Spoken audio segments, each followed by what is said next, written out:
Hello, welcome back to Naja's Notes. I'm getting an iron infusion, so I was going to name this episode When Life Gives You Low Iron, Make Iron Infusions. So, kind of a spoof on When Life Gives You Lemons, Make Lemonade. Um, Wishing recovery to all of you who are struggling with some kind of medical condition right now or who have chronic conditions. I have chronic anemia, and the only thing that has helped me was iron infusion. So I couldn't tolerate uh, oral iron. It would give me really bad stomach aches. And so I can only tolerate kind of the intravenous infusions, but it has really made a difference for me. Um, it's incredible being able to get treatment that one needs, and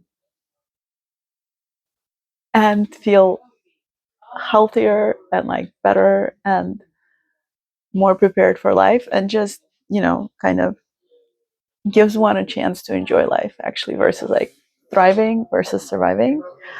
um, this is day 2 of my record and post for a 30-day cycle, although I think I missed day 1, sorry, so maybe this should be day 1. um, I haven't really slept because I was really upset about what happened to my friend. A friend of mine died, and so many questions come up when that happens. So yesterday I was feeling um, joy that he was at peace finally. He was really struggling, but also then there are all these questions that remain unanswered, like how do we keep on going, how does what does one do after something like this happens? And I know this has been happening, deaths have been happening for as long as lives have been happening, but for each individual it makes no difference that this experience has been had by others. It's you can find solace maybe in traditions like Shiva, the Jewish tradition of not leaving the family alone. Although I haven't experienced it, it would be maybe an interesting thing to experience, and the religious obligation to be there for people who are mourning. Um, I've been having memory lapses today. I think because of the stress of what has been happening. And I slept 3 hours. I couldn't fall asleep. I was afraid to close my eyes. I usually have that to begin with, um, but it was exaggerated. Usually it's just oh, I'm not sleeping until late or something else. And this time it was I'm afraid of what I'll discover when I close my eyes. And maybe actually now as I talk about it, maybe that's what always happens. I'm afraid of what will happen when I close my eyes, actually. I'm afraid of that pain that appears all of a sudden, and I can't kind of numb it with YouTube or reading or talking to another human being. And I'm on my own, and I'm one-on-one with my pain. And so, yeah, there's that. I'm so lucky that I'm getting these treatments because they're kind of hard to get. This is the last line of treatment if you have insurance for this condition. Of course, if you can pay for it, it's really easy. You just measure your ferritin levels, other markers in the blood that indicate anemia, like hemoglobin and other things, and then you just get a couple of infusions. And when you have to go through insurance, the guidelines are much stricter for what for when treatment will be authorized. Um,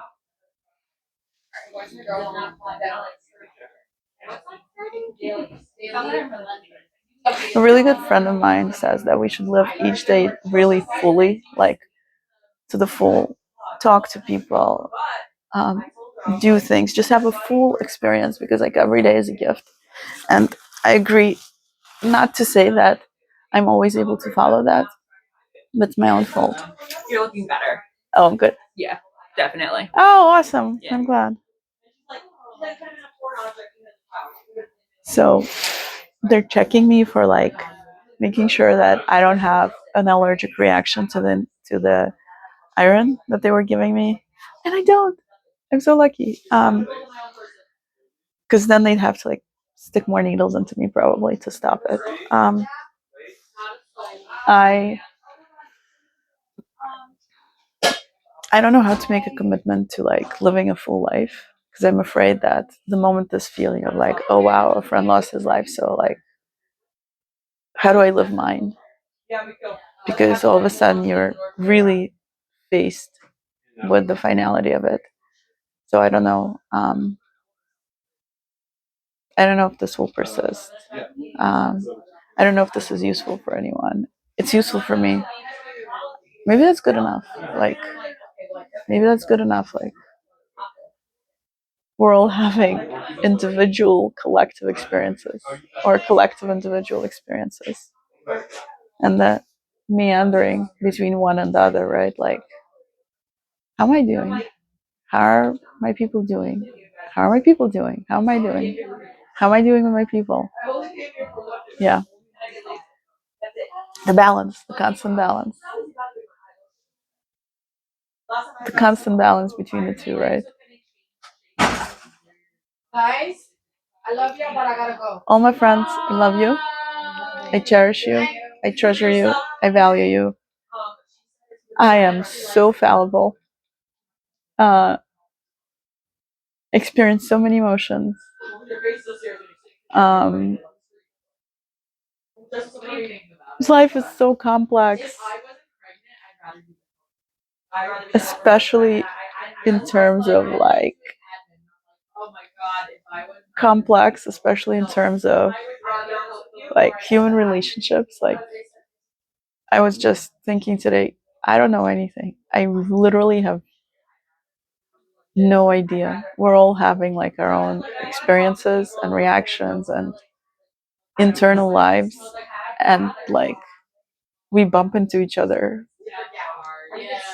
Yeah, I guess like billiards balls, we bump into each other on the billiards table, but the forces that are affecting the ball as it's rolling are its own. Like after that hit, the ball hits against the wall or the cue hits against the wall, like it's all in the ball.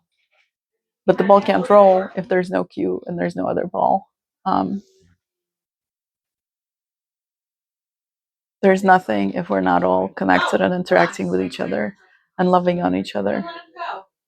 But then at the same time, all of that loving and connecting and everything has to be experienced because that's what the impact is. A friend of mine told me something completely fascinating last night. I reached out to a friend I hadn't spoken to in like a year. I was being an idiot essentially, and we spoke. I was just so happy that we were both alive and speaking. It's like a long lasting relationship. We've known each other for like 20 years. And it just didn't even matter what he was saying. Like he was saying stuff. And then we talked about something which I actually became really curious about. He talked that you cannot have perception unless you have a completely static surface. And yeah, that's actually true. Because if you have a moving surface, as like when you think of a photograph, right? If your surface is moving, you're not going to have a clear image. It's going to be blurry, right? So, and then he was able to follow that logic to indicate that the brain is not the place where we perceive, it's the place where all of the mechanisms are located, including the eyes, that are able to do the first kind of instance of intake, kind of. So the intake to then be perceived, not even in the brain, but on something unmoving, and he called that unmoving thing the soul. And I hadn't even told him that another friend of mine had died, and so it was very interesting that the conversation got there, almost like to confirm what I was feeling, which is that my friend who was no longer perceiving or detecting, taking in stimuli through the body was like his essence and his soul was still here. I'm filming this a little weird, I'm sorry. Anyway, love you all.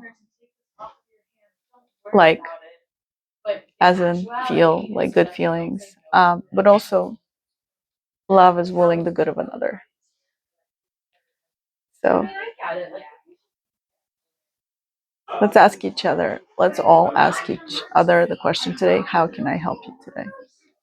How can I help you today? And then try to help to the best of one's ability, and hopefully, and also reach out and say, I need your help. Reach out to someone and say, I need your help with this.